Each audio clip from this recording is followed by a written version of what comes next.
بسم اللہ الرحمن الرحیم۔ السلام علیکم ورحمۃ اللہ۔ حدیث میں ہے کہ روزہ ڈھال ہے دوزخ سے اس شخص کے لیے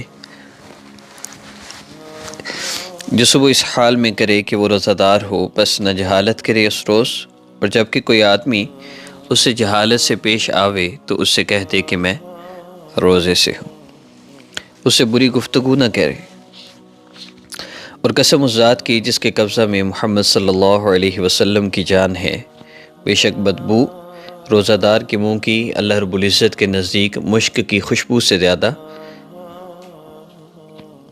محبوب ہے۔ اور یہ بو جو روزہ دار کے منہ کے اندر دنیا میں پیدا ہوتی ہے، یہ کل قیامت کے دن اس روزہ دار کے منہ میں مشک سے زیادہ خوشبو آتی ہوگی، اس کا ذریعہ ہوگی۔ علماء فرماتے ہیں کہ اس کا یہ مطلب نہیں ہے کہ انسان اپنے دانتوں کی صفائی نہ کرے، بلکہ روزہ دار کو چاہیے کہ روزہ ختم ہونے میں وقت ہو برش کر لے۔ دیکھیے بہت سے لوگ برش کرنے کو سنت کے خلاف سمجھتے ہیں۔ یہاں یہ بات یاد رکھیے، ایک سنت ہے دانتوں کی صفائی اور ایک سنت ہے مسواک کرنا، تو یہ دو الگ سنتیں بھی ہیں۔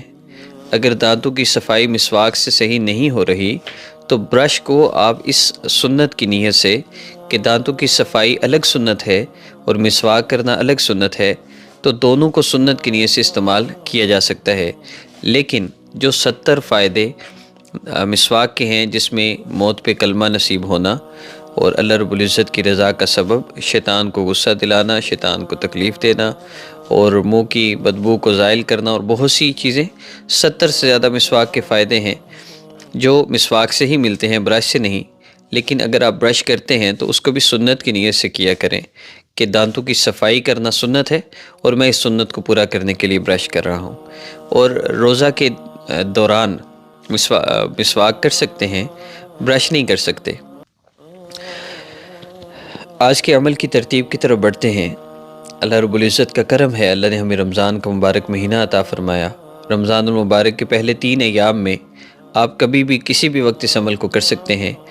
1، 2 اور 3 رمضان کو ایک دفعہ آپ نے صرف اس عمل کو کرنا ہے۔ تینوں دن ایک دفعہ کر لیں، 3 دن میں 3 دفعہ کر لیں، آپ کی مرضی ہے، لیکن میں صرف اتنا ہی عرض کروں گا کہ آپ 1 کو دیکھیں یا 2 کو یا 3 رمضان کو، آپ نے صرف ایک دفعہ اس عمل کو کرنا ہے۔ عمل بہت آسان ہے، اور وہ عمل کیا ہے؟ آپ نے 1، 2 یا 3 رمضان کو کسی بھی نماز کے بعد، جن نمازوں کے بعد نوافل پڑھے جا سکتے ہیں، جیسے ظہر کی نماز کے بعد، مغرب کی نماز کے بعد اور عشاء کی نماز کے بعد، اس کے علاوہ تہجد کے وقت، سورج نکلنے کے بعد کا وقت، تو ان اوقات میں نوافل پڑھے جا سکتے ہیں۔ ان نوافل کو پڑھنے کے بعد وہیں مصلی پر بیٹھے ہوئے اللہ رب العزت کا تھوڑی دیر اللہ رب العزت کا ذکر کرنا ہے، اللہ رب العزت کو یاد کرنا ہے، اور وہ ذکر جس کی رمضان میں کثرت کا حکم دیا گیا کہ رمضان میں لا الہ الا اللہ کی کثرت کرو، تو آنکھوں کو بند کر کے سر کو جھکا کر لا الہ الا اللہ، لا الہ الا اللہ، لا الہ الا اللہ، آپ نے لا الہ الا اللہ کا ذکر کرنا ہے۔ کم از کم 10 مرتبہ آپ پڑھ لیں، زیادہ سے زیادہ 70 مرتبہ بھی آپ پڑھ سکتے ہیں، لیکن جب آپ کے دل کی کیفیت بدلے اس وقت آپ نے دعا کرنی ہے۔ دعا کا طریقہ ہمیشہ کی طرح ایک ہی ہے کہ آپ نے درود پاک پڑھنا ہے، پھر 3 مرتبہ یا ارحم الراحمین کہنا ہے، اور اس کے بعد آپ نے اللہ رب العزت سے دعا کرنی ہے۔ 2 رکعت نفل، اس کے بعد لا الہ الا اللہ کا ذکر 10 سے 70 مرتبہ کے درمیان، اس کے بعد دعا میں درود پاک، پھر 3 مرتبہ یا ارحم الراحمین، اور پھر درود پاک دعا کے بعد لازمی آخر میں پڑھنا ہے۔